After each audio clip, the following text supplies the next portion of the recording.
오늘은 찬양하는 형제가 좀 몸이 아파서 급하게 제가 찬양 인도를 했습니다.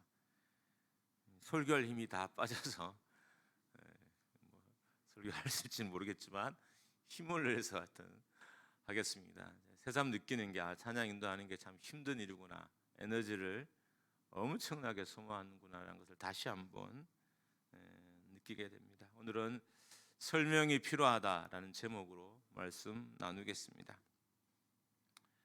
우리가 일상에서 겪는 대부분의 오해들은 설명이 부족해서 일어납니다. 저와 아주 친한 목회자가 있습니다. 근데 종종 이 목사님이 제가 이해되지 않는 행동을 해서 저의 마음을 불편하게 했어요. 저는 또 이렇게 성도들에게는 좀 덜하지만 그 외에 주변 사람들에게는 제 불편한 마음을 좀 쉽게 노출을 해요. 이 목사님한테도 제가 불편한 마음을 내비쳤어요. 최근에도 또 그런 일이 있어서 이번에는 제가 글로 장문을 글로 그렇게 하면 안 됩니다라고 남겼습니다. 저의 그런 표현이 좀 힘들었던지 이 목사님도 글로 자기의 현재 상황을 자기가 왜 그래야 했는지에 대해서 설명을 이렇게 해놨어요. 그랬더니 제가 지금까지 그분의 한 모든 행동이 다 이해가 되더라고요. 설명만 해줬는데도 그분에 대한 오해가 싹 풀리고 그분에 대한 불편한 마음들이 싹 풀렸어요. 아니, 저뿐만 아니라 어떤 목회자더라도 어떤 성도라도 그분의 이야기를 들으면 그분의 행동을 100% 아니 200% 이해할 수 있는 상황이었기 때문입니다. 나와 그 목사님의 작은 갈등, 친하니까 큰 갈등은 아니에요. 작은 갈등은 설명이 부족해서 만들어진 거예요. 설명하면 사람 사이에 있는 대부분의 갈등들은 해소가 돼요. 근데 우리가 설명을 잘 하지 않습니다. 인간관계에도 설명서가 필요합니다라는 책이 있습니다. 이 책에는 어떻게 인간관계를 해야 하는지에 대한 설명들이, 방법들이 들어있어요. 마치 새로운 가전제품을 구입했을 때 가전제품을 어떻게 사용하는 것이 맞는지 설명서가 들어있듯이 사람들도 설명서가 필요하다는 거예요. 인간관계에도 설명서가, 인간관계를 유용하게 하기 위한, 또 인간관계를 잘 하기 위한 설명서가 이 책 안에 들어있어요. 책 안에는 주제들이 참 많은데 그중에 몇 가지만 제가 한번 읽어보겠습니다. 주제만 들어도 정말 도움이 돼요. 첫 번째로는 싫은 것은 처음부터 싫다고 말하세요. 바꿀 수 없는 일에 매달리지 마세요. 확신이 강한 사람을 경계하세요. 이건 맞는 것 같아요. 확신이 강한 사람이 일을 잘할 것 같고 그리고 신뢰가 갈 것 같지만 오히려 사기꾼이 더 많아요. 그래서 확신이 강한 사람을 경계해야 됩니다. 타인에 대한 질투는 자신에 대한 모욕입니다. 싸움의 목적은 이기는 게 아닙니다. 관계의 핵심은 넓이가 아니라 깊이입니다. 이런 내용들이 어떻게 인간관계를 해야 되는지에 대한 내용들을 길게 참 자세하게 설명해 놨습니다. 요지는 인간관계를 잘 하기 위해서는 설명이 필요하다는 거예요. 어떻게 해야 좋은 관계가 되는지, 어떻게 해야 좋은 만남이 되는지, 어떻게 해야 좋은 관계가 오랫동안 지속되는지에 대한 설명이 필요한데 우리는 이런 설명을 별로 듣지 못했고, 솔직히 말하면 들어도 그것이 중요한지를 잘 모르고 지냈습니다. 공부하는 방법은 수없이 배웠어요. 수학을 문제를 푸는 방법도 수없이 배웠지만 인간관계를 어떻게 하면 잘할 것인지가, 부부관계를 어떻게 하면 잘할 것인가에 대한 것은 우리가 배우지 못했고, 배웠다면 경험으로만 배운 거예요. 근데 대부분 우리의 경험들이 부정적인 거예요. 부모의 인간관계를 보고 내가 배웠어요. 그래서 내 삶에도 그대로 적용하는 거예요. 근데 우리 부모들 중에 정말 부부가 인격적으로 서로 존중하며 신앙 안에 있는 사람이 몇 있을까요? 별로 없어요. 요즘 젊은이들은 어떤지 모르지만 우리 세대의 어르신들, 이제 70이 되고 80이 된 분들은 그런 경우가 정말 드물어요. 우리 엄마 아버지는 정말 좋은 관계 속에 있었다, 내가 본받을 만한 부부 관계를 가졌다, 이렇게 본을 삼을 만한 사람들이 솔직히 말하면 거의 없어요. 그러니까 우리는 글로도 강의로도 잘 배우지 못했고 부모로부터도 잘 배우지 못했기 때문에 부부 관계를 어떻게 하는지 잘 모르는 경향이 아주 많습니다. 그래서 멀리 있을 땐 잘 모르지만 성도들 가까이 가보면 그분들이 하는 부부 생활이 마침 60년대, 70년대 어른들과 똑같은 거예요. 뭐 권위적이고 소통이 전혀 되지 아니하고 뭐 화를 버럭버럭 내고 말도 안 되는 것으로 다투고 싸우고, 요즘 있으면 안 되는 것 같은 그런 부부 관계의 모습이 지금 젊은 세대들에도 그대로 있는 걸 봐요. 왜냐하면 배우지 않았기 때문입니다. 신앙생활도 마찬가지입니다. 신앙생활도 설명이 필요합니다. 신앙생활이 잘못된 방향으로 가는 것은 설명을 해주지 않기 때문인 거예요. 대부분의 성도들은 마음은 있어요.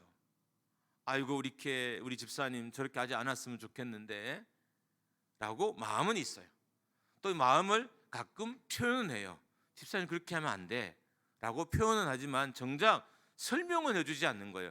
그랬을 때 어떤 일이 일어나고 그렇게 하면 왜 안 되는지에 대한 긴 설명은 안 해주고 그냥 충고만 하는 거예요. 여러분, 충고는 안 하는 것보다 못해요. 충고는 차라리 안 하는 게 훨씬 나을 수도 있어요. 그러니까 신앙생활도 설명을 잘 해주지 않습니다. 제가 담임 입장에서 봐도 처음 목장교회에 온 성도들이 당황할 일이 우리 교회는 꽤 많이 보입니다. 왜냐하면 교회 안에 설명해 주는 사람들이 많지 않기 때문인 거예요. 교회의 건물에 어디에 무엇이 있으며 또 성도는 이분은 누구고 저분은 어떤 분인지, 그 신앙생활을 어떻게 하는 게 맞는 것인지 잘 설명해 주는 분들이 별로 없어요. 좋은 교회는 어떤 교회냐면 설명해 주는 교회예요. 새 가족이 왔을 때 끊임없이 설명해 주는 거예요. 그래야 신앙생활을 잘 해요. 마치 제품 설명서를 우리가 잘 읽어야 제품을 잘 사용하던 것처럼 교회에 대한 설명을 많이 들어야 그 교회의 신앙생활을 잘 할 수 있어요. 근데 우리는 설명을 잘 하지 않습니다.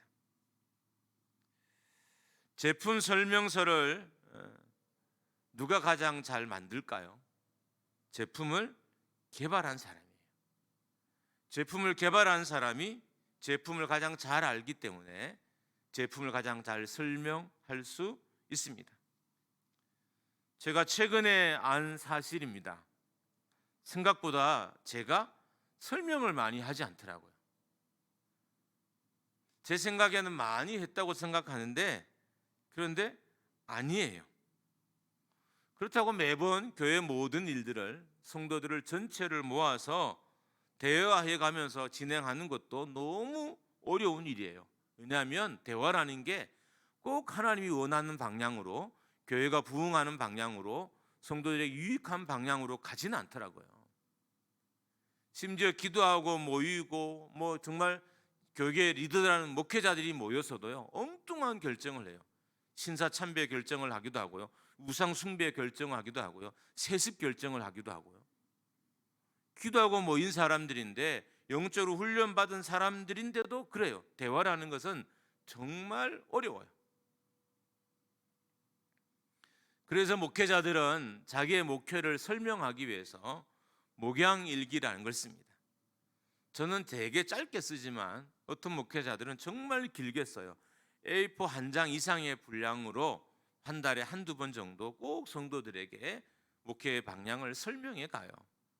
왜냐하면 모여서 전체적인 설명을 하기가 어려우니까, 또 모이라고 다 모이지도 않잖아요.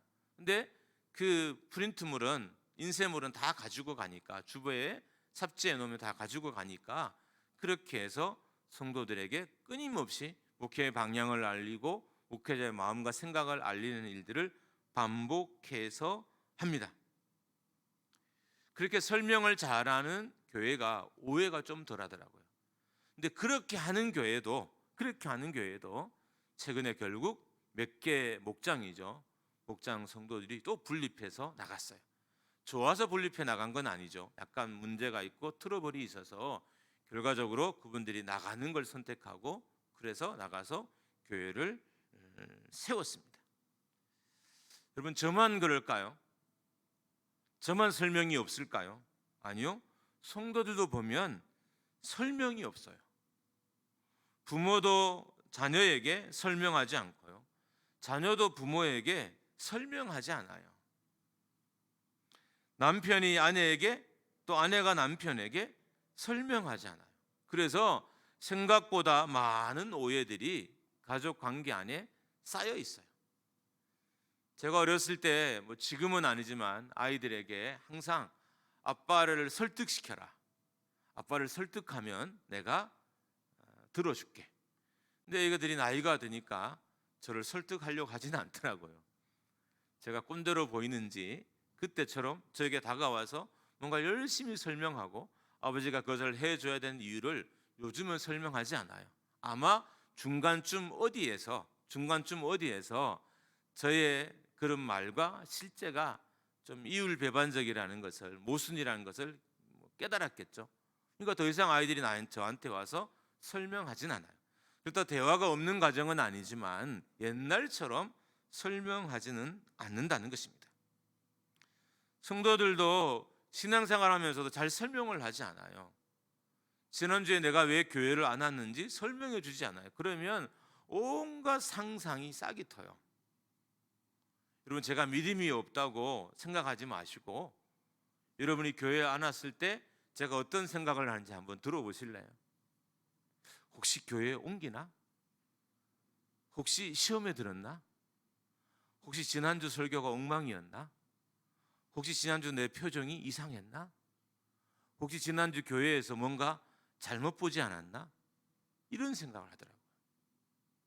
설명을 안 해주면 이렇게 되는 거예요. 그래서 옛날에는 장로님든 권사님든 교회 중직자들은 교회를 못 올 상황이 생기거나 특별한 상황이 되면 꼭 담임 목회자에게 와서 다 설명을 했어요. 정말 좋은 전통이고 바른 모습인 것 같아요. 설명이 필요한 거예요. 목사도 성도들에게 설명이 필요하듯 성도들도 목회자에게 설명이 필요하고, 성도와 성도도 서로 설명이 필요해요. 집사님, 지난주에 내가 이런 일이 있어서 못 나왔어요. 다음 주부터는 열심히 할게요. 이렇게 설명을 해줘야 돼요. 집사님, 제가 실은 제가 실은 지난주에 이런 일이 있었어요. 그래서 좀 불편했는데 지금 괜찮아서 아무런 문제 없어요 라고 설명을 해줘야 되는데 설명을 하지 않습니다. 믿음은 이해의 영역을 넘어선 부분이 많아요. 믿음은 이해한다고 다 받아들일 수 있는 것도 아니고 또 이해 못하는 것도 많아요. 그래도 믿음 생활을 잘 하기 위해서는 설명이 필요해요. 여러분, 우리는 내가 말을 안 하고 가만히 있으면 다 된다고 생각하잖아요. 안 되더라고요. 말 안 하고 가만히 있는 것은 결국 쌓여서 언젠간 터져요. 터지는 방향이 조금 얌전하게 터져서 그렇지 어떤 형태든 터져요. 그래서 부부도 이젠 서로 열심히 설명해 줄 수 있어야 돼요. 자기의 상태를, 자기의 마음을, 자기의 생각들을. 물론 너무 많이 해서 상대방을 귀찮게 하면 안 되겠지만 설명이 필요하다. 또 하나, 이제는 설명을 잘 들을 줄도 알아야 돼요. 의외로 사람들이 남의 말을 안 들어요. 설명은 좋은 말인데도 안 들어요. 나에 대해서 설명해 주는 거잖아요. 저는 이런 일이 있었어요 설명해 주는데도 사람들이 집중하지를 않아요. 그래서 설명을 잘 하지도 않고 설명해도 잘 듣지 않는 이상한 일들이 우리 속에 벌어집니다. 오늘 본문에도 설명이 필요한 사람들이 등장합니다. 설명이 필요한 사람들은 엠마오로 가던 두 제자입니다. 한 사람은 글로 바르는 사람이고 아마 마리아의 남편으로 추측이 돼요. 정확한 건 아니지만, 그리고 또 한 사람은 누군지는 잘 모르지만 엠마오를 고향으로 둔 사람이에요. 그래서 어떤 학자들은 시몬이 아닌가라고 생각하는 사람도 있습니다. 어떻든 이 두 사람에게 좀 설명이 필요해 보여요. 왜냐하면 이 두 사람은 예수님께서 부활했다는 소식을 들었지만 믿지 못했고, 믿지 못하니까 그래서 고향으로 돌아가고 있어요. 이때 예수님께서 등장하셔서 이 두 사람과 오랫동안 동행하면서 구약 성경에 기록된 예수님에 대한 많은 이야기들을 자세하게 설명해 주셨습니다. 제자들이 예수님의 부활 소식을 듣고도 엠마오로 향했던 것은 예수님의 죽음과 부활에 관한 이해가 많지 않았기 때문인 거예요. 만약에 누군가 잘 설명해 줬다면 이런 오해를 하지 않았을 거예요.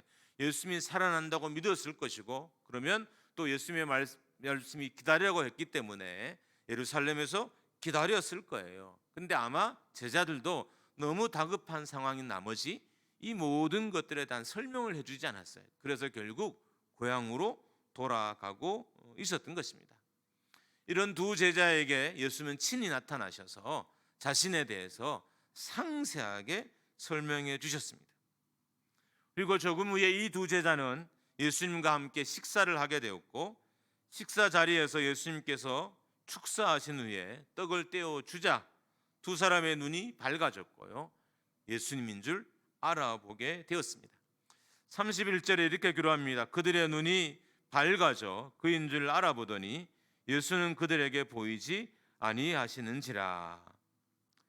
영적인 눈이 뜨이지 않는 자신들에게 예수 그리스도를 설명해 줬던 분이 예수님이란 사실을 영적인 눈이 뜨고서야 알게 되었던 것입니다. 예수님의 설명을 들은 제자들은 영적인 눈이 떠져서 모든 것을 알게 되었고, 모든 것을 알게 되자 다시 예루살렘으로 돌아갔습니다. 만약에 예수님이 자세하게 예수님에 대한 설명을 해주지 않았다면 이 사람들이 다시 예루살렘으로 돌아오는 데는 많은 시간이 걸렸을 거예요. 근데 예수님이 설명해 주셨기 때문에, 예수님이 누구인지, 구약 성경에 어떻게 기록해 되는지, 그리고 어떤 일들이 일어났는지에 대해서 설명해 줬기 때문에 이들이 예수 그리스도를 알아보게 되었고 결국 예루살렘으로 돌아가게 된 것입니다. 여러분, 우리가 예수를 믿기 위해서는 두 과정이 필요해요. 하나는 예수님에 대한 지식이 있어야 돼요. 지식이 없는데 예수를 믿긴 어려워요.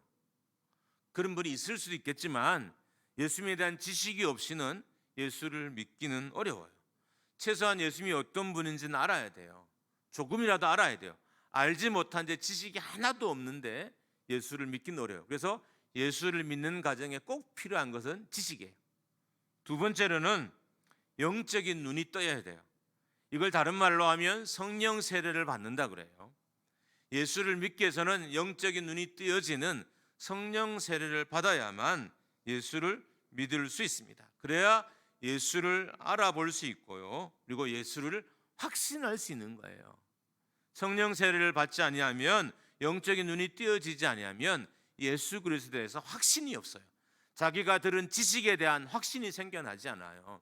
그래서 아무리 많은 지식을 들어도 영적인 눈이 뜨여지지 않으면 들은 그 지식에 대한 확신을 가질 수 없게 되는 것입니다. 그런데 영적인 눈이 뜨여지는 건, 이것은 인간의 영역이 아니에요. 철저하게 하나님의 영역이에요. 하나님이 해 주셔야, 하나님이 하셔야만 우리의 눈이 떠여지고 예수 그리스도를 알아볼 수 있고, 예수 그리스도를 믿을 수 있고, 예수 그리스도를 인정하게 되는 것입니다. 어떤 사람은 예수님에 대한 지식은 많아요. 근데 예수 그리스도에 대한 눈이 뜨여지지 않아서 예수를 믿지 못하는 사람이 있어요. 헬라어도 알아요, 히브리어도 알아요, 성경 암송까지 해요. 근데 예수를 못 믿는 거예요. 왜냐하면 지식은 있지만 성령 세례를 받지 않았기 때문인 거예요. 이 성령 세례는 순전한 신적인 영역, 하나님의 영역이기 때문에 하나님이 그의 눈을 띄어주셔야만, 그에게 성령을 주셔야만 그가 확신하고 믿을 수 있기 때문인 것입니다.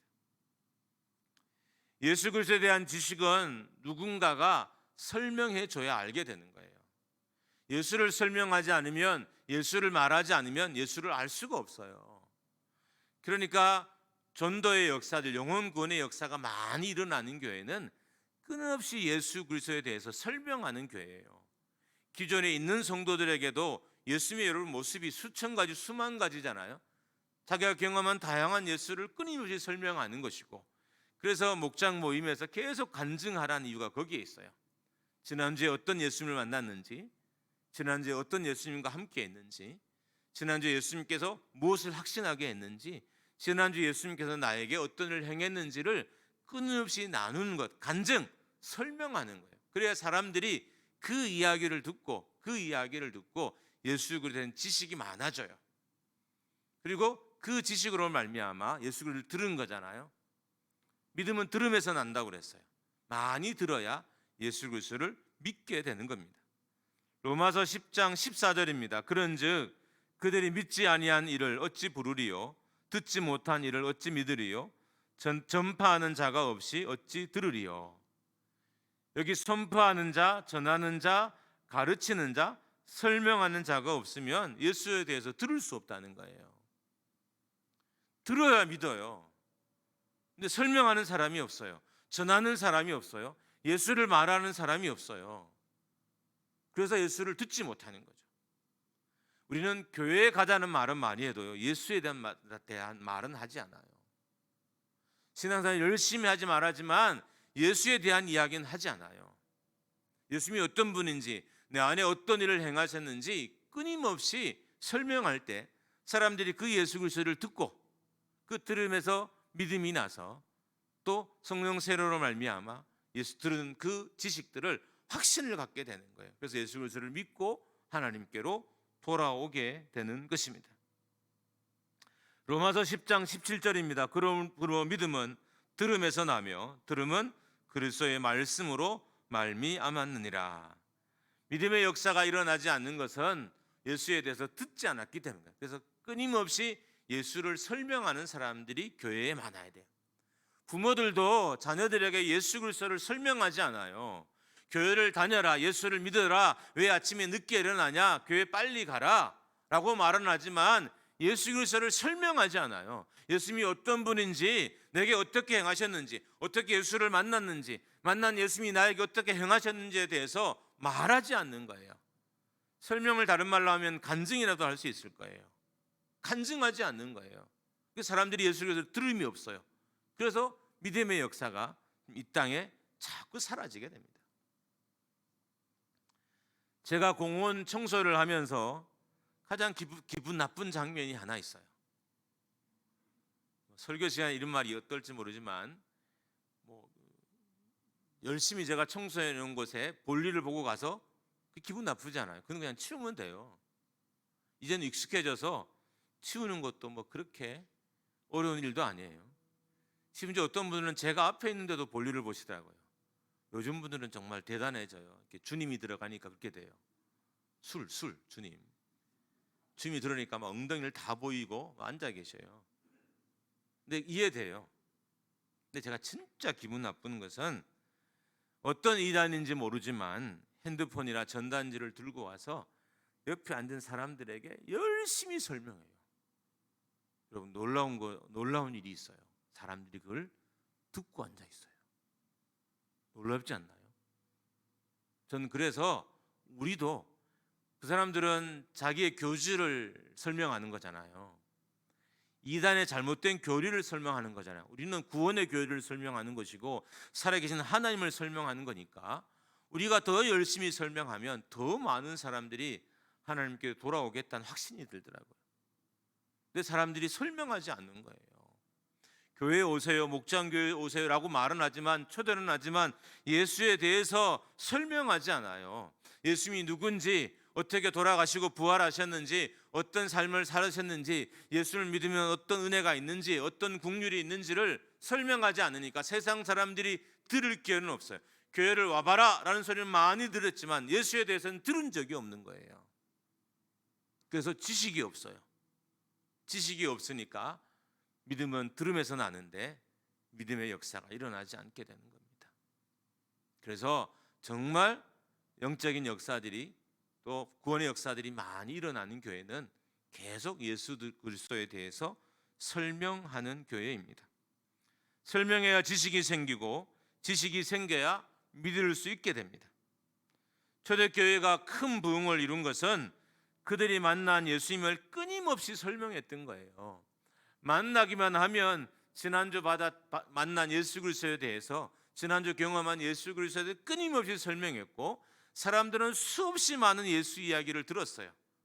그래서 믿음이 생기고, 그리고 확신을 가지고 믿음의 자리로 그들이 나오게 되었던 것입니다. 여러분, 우리는 예수를 끊임없이 말해야 돼요.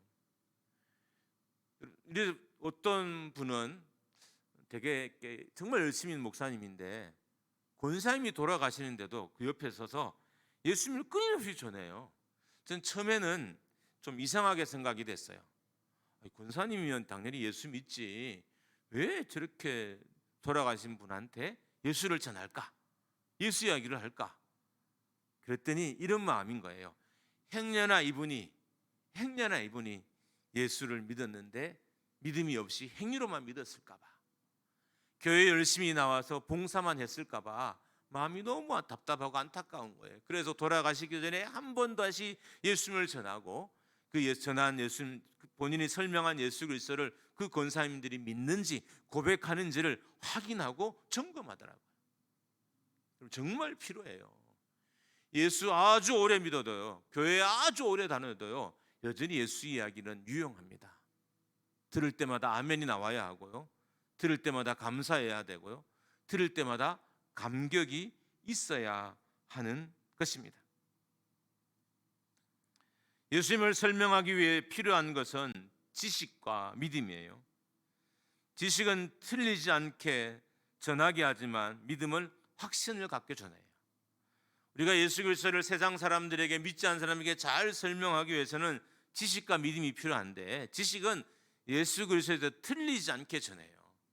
우리가 전하는 예수 그리스도가 틀릴 수 있잖아요. 성경이 말하는 예수와 다를 수 있잖아요. 그래서 지식이 필요해요. 그 지식은 틀리지 않게 예수 그리스도를 전하게 하고, 믿음은 확신을 가지고 전해요. 그래서 지식과 믿음이 있는 사람이 예수 그리스도를 잘 설명하고 잘 전하게 되는 거예요. 어떤 사람은 지식이 있는데 확신이 없어요. 어떤 사람은 확신이 있는데 지식이 없어요. 둘 다 예수를 잘 전할 수 없어요. 지식도 있고 확신이 있어야 예수 그리스도를 잘 전할 수 있게 되는 것입니다. 교회에서 예수님에 대한 설명이 점점 더 사라지고 있어요. 예수를 설명하는 이들이 교회 안에 점점 사라져요. 왜 그럴까요? 지식이 없어진 건 아닌데 확신이 자꾸 사라진 거예요. 사람은 예수에 대한 지식이 있고요, 그리고 확신이 있어야 끊임없이 예수를 말해요. 근데 우리가 어느 순간 예수를 말하지 않기 시작해요. 예수 이야기가 불편한 거예요. 그냥 교회 잘 다니라고 했으면 좋겠는데 예수 이야기가 좀 불편해요. 왜 그럴까요? 어느 순간 확신이 사라진 거예요. 우리가 예수님을 잘 설명하고 잘 간증하고 잘 말하기 위해서는 지식과 그리고 확신이 함께 있어야 되는 거예요. 교회에 대한 확신이 없어서, 믿음에 대한 확신이 없어서, 구원에 대한 확신이 없어서, 영생에 대한 확신이 없어서 담대하게 전하지 못해요. 여러분, 이단들은 얼마나 담대하게 전하는지 몰라요. 진짜 있는 것처럼 전해요. 누가 봐도 사람인데 신이라고 정말 자신 있게 말해요. 누가 봐도 사람이에요. 만져도 때리면 아프다 그러고, 뭐 안 먹으면 배고프다 그러고, 인간의 희로약을 다 느끼고 있는데도 신이라고 전해요. 왜요? 그 사람들에게는 확신이 있어요. 지식은 잘못되었지만 확신이 있으니까 담대하게 전하는 거예요. 그런데 예수 그리스도를 바로 전하기 위해서는 지식과 확신이 같이 있어야 된다. 그래야 끊임없이 예수 그리스도를 말하고 전하게 되는 것입니다. 성도는 많지만 예수에 대한 지식이 많지 않아서, 성도들은 많지만 예수님에 대한 확신이 없어서 예수를 전하는 이들이 교회 안에 줄어듭니다. 사도 바울의 서신을 보면 사도 바울은 그가 이미 복음을 전하고 온 교회, 그가 개척한 교회에도 다시 가면 또 복음을 전하겠다 그러는 거예요. 다시 교회 안의 성도들에게 또 복음을 가르치겠대요. 그럼 복음은 끝없이 들어야 돼요. 예수에 대한 이야기는 끝없이 들어야 돼요. 목사라고 성도라고 오래 예수 믿었다고 안 들어도 되는 것이 아니라 예수 이야기는 끊임없이 들어야 돼요. 왜냐하면 그 지식의 크기가 너무 커서요. 들으면 들을수록 새로운 게 너무 많아요. 그 지식에 걸맞는 확신이 쌓이면 믿음이 커지는 거예요. 자, 지식이 커져요. 커진 지식에 걸맞는 확신이 쌓여요. 그럼 믿음이 커지는 거예요. 그래서 예수 이야기는 끊임없이 들어야 되고 예수를 믿는 확신도 끊임없이 견고해지고 튼튼해져 가야 하는 것입니다. 돌아보면 자녀들에게 예수님에 대해서 반복해서 자주 전하지 않은 것 같아요. 저도 우리 아이들에게 예수님 이야기를 자주 해주지 않는 것 같아요. 여러분은 자녀들에게 예수님 이야기를 자주 해주셨나요? 여러분은 여러분이 사랑하는 남편에게 예수 이야기를 해주셨나요? 여러분 아내에게 예수 이야기를 해주셨나요? 부모가 구원받기를 바라지만 예수 이야기는 안 해주잖아요. 명절 때 가서 부모님에게 예수 이야기를 해야 돼요. 예수님 이야기를 해야 돼요. 자녀들에게도 예수님 이야기를 해야 돼요. 그냥 교회 가자고 윽박 질러서 교회 오는 게 아니에요. 예수님에 대한 지식이 들어가고 그 지식이 믿음이 되고 그게 성령에 의해서 확신이 될 때 믿음의 역사가, 구원의 역사가 그의 영혼에 일어나는 거예요. 그래서 끊임없이 예수 그리스도를 말하는 일들이 우리에게 필요합니다. 유대인들의 신앙은 정말 무섭도록 부모의 세대와 동일하게 자녀에게 전달이 돼요. 그 이유가 여러 가지가 있지만 그 중에 하나가 부모가 끊임없이 자녀들에게 신앙을 설명해요. 왜 유월절을 지켜야 하는지, 왜 장막절을 지켜야 하는지를 끊임없이 설명하고 실제로 그렇게 하는 행위를 또 보여줘요. 그래서 그대로 전수되는 거예요. 장막절, 초막절은 이제는 다시 사막에 가서 장막을 치고 살 수는 없잖아요. 그래서 아파트에 텐트를 치고 초막절을 지켜요. 우리는 지키지 않습니다. 유대인의 이야기예요. 그런데 왜 지켜야 되는지 말도 해주고요. 함께 행위를 함으로 말미암아 그대로 전수가 되는 거예요. 그 다 자녀 세대에도 동일하게 그 절기를 지키고 부모가 했던 행위대로 지키게 되는 것입니다.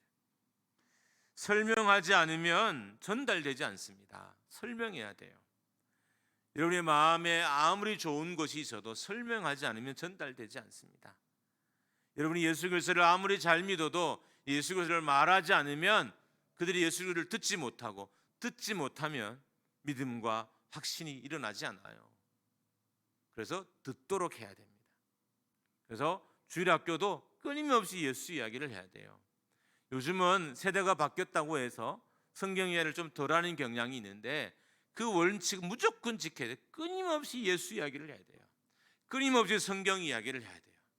뭐가 남을까요? 2부 순서가 남는 게 아니라 그때 배웠던 말씀이 예수 이야기가 우리 아이들에게 그대로 남게 되는 거예요. 끊임없이 예수 이야기를 하라. 요즘 목장 체제를 운영하는 교회들 중에 일부에서는 예수 영접 모임을 별도로 합니다. 별도의 모임에서 예수님을 영접하는 시간을 갖습니다. 한 번만 아니라 계속 또 반복해서 또 가져요. 예수님에 대한 지식이 있는가를 확인하고 지식이 없으면 지식을 또 설명해요. 처음에 한번 영접 모임을 통해서 예수님의 영접을 확인했어요. 근데 그 다음에 또 본인이 불안하고 확신이 없으면 또 불러다가 또 예수님에 대한 지식을 또 이야기하고 또 그 지식을 믿는지 또 확인해요. 확신한지 또 확인해요. 그래서 반복해서 계속해서 해요. 구원이 흔들려서가 아니라 내 확신의 문제거든요. 확신이 흔들려서 그 확신을 견고하게 잡아주기 위해서 그런 일들을 계속해서 하는 것입니다. 성도들의 신앙이 흔들리지 않으려면 예수 그리스도를 끊임없이 듣게 해야 됩니다. 그래서 그 지식 위에 그들의 신앙이 서야 하고, 또한 그 지식에 대한 믿음과 확신 위에 성도들의 신앙이 서게 해야 됩니다. 우리가 예수를 담대하게 말하지 못하는 이유는 뭘까요?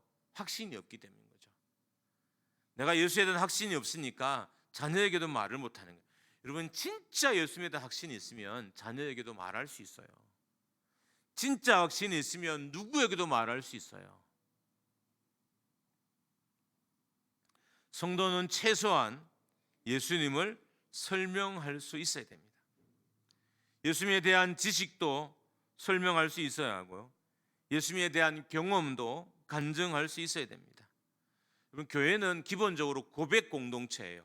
믿음의 고백이 쌓여서 만들어진 교회가 교회인 거예요. 그러니까 예수 그리스도를 더 놀랍게, 더 멋지게 고백할수록 더 좋은 교회가 되는 거예요. 그러니까 예수 그리스도를 끊임없이 설명하고 그 예수 그리스도에 대해서 확신과 믿음을 갖게 해서 예수 그리스도에 대한 고백이 많아지고 경험이 많아져서 고백이 커지고 고백이 많아지면 결과적으로는 좋은 교회가 되는 것입니다. 믿음의 고백이 쌓여서 좋은 교회가 만들어지고요. 믿음의 고백이 쌓여서 견고한 교회가 만들어지는 것입니다. 교회는 예수 그리스도를 설명하는 것이 즐거운 공동체여야 돼요. 세상에서도 예수를 말하는 것이 행복해야 돼요. 어른들은 경로당에 가서 예수 말하는 게 행복해야 하고요. 젊은이들은 직장 가서 예수 말하는 게 행복해야 되고요. 심지어 여행을 가서도 예수 말하는 게 행복해야 돼요. 그게 좋은 교회의 모습인 것입니다. 예수 말하는 것이 꺼려지고 예수 말하는 것이 부담스러워지고 예수 말하는 것이 어려워지면 내가 견고한 믿음 위에 아직 서지 못했다는 의미인 것입니다. 그런 의미에서 나는 어떤 사람인가를 한 번쯤 잘 살펴봐야 합니다. 목장교회가 예수 말하는 것이 즐거운 공동체가 되기를 주님의 이름으로 축원합니다. 할렐루야. 여러분이 자녀에게 예수 그리스도 말하는 것이 당연한 교회가 되기를 주님의 이름으로 축원합니다. 할렐루야. 이제 하세요. 자녀들에게 예수 이야기 하세요. 성도들에게도 예수 이야기 하세요. 여러분, 그분의 이야기가 우리의 영혼을 구원하고 그분의 삶이 우리의 생명을 살리고 그분의 생애가 우리의 가족의 영원한 구원을 가져다 줘요. 예수 이야기 하세요. 세상 이야기 덜하고 간증하시고 여러분이 만난 예수 이야기 하시고 여러분이 경험한 예수 이야기 하셔야 됩니다. 복장교회 성도들을 통해서 예수님이 온 세상 가운데 구주로 전해지기를 주님의 이름으로 축원합니다. 복장교회 성도들을 통해서 온 세상 가운데 예수님이 인생의 주인으로 선포되어지기를 주님의 이름으로 축원합니다.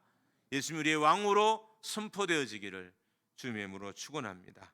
함께 찬양하겠습니다.